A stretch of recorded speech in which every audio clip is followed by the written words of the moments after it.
दाढ़ी बनावत है दे भीतर। अरे अते बरात निकले बेटे दाढ़ी बनाता क्या तो काय बनाना का बात होता ऐसे कोनो बरात नहीं दिखते रे अपनी होता नहीं होते जाने भाई अपनी आत्मा किसे करोगा कैसे टाइप के नहीं होते हैं रे। अरे वही मोबाइल के नाम साहब में भेज दे पूरा आए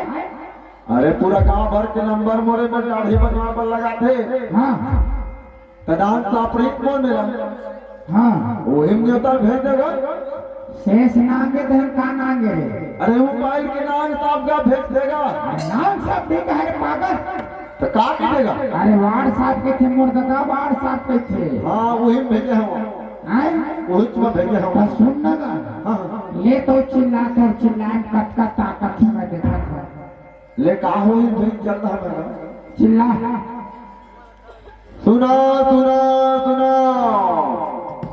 भगवान भोलेनाथ के बरात का बार झारा झारा में होता है हो आई खबर है अरे पारा पर बच्चे हैं अभी एक पारा बच्चे हैं। हाँ लेना चल वो पारा देखा कितने जन आवा थे चल चल वो पारा चिल्ला भगवान भूत भवन के बरात जाबार धारा धारा न्योता है हो।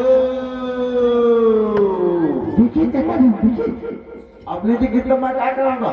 ले एक पारा बाकी बेटी बार नहीं बच्चे होंगे क्या अरे बातें हैं ना यार एक है अब वो तो ही से बनावे और मैं बड़ा हूँ तब चिल्ला हो वही कट गए हाँ ले तो बना किससे बनाता हैं ले बना लगा थोड़ा विश्वास नहीं है रे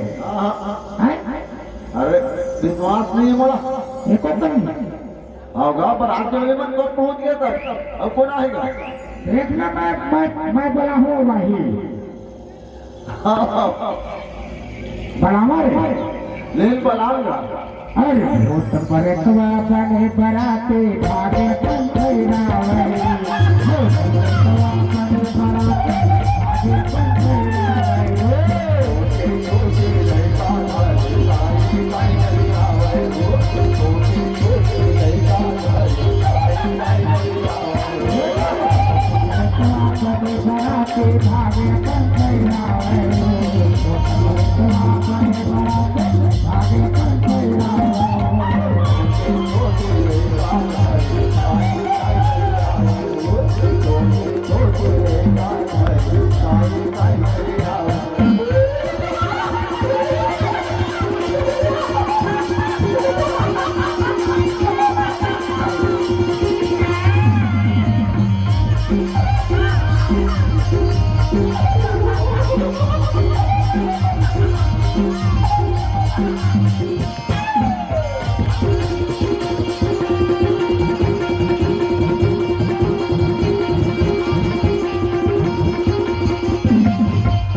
काय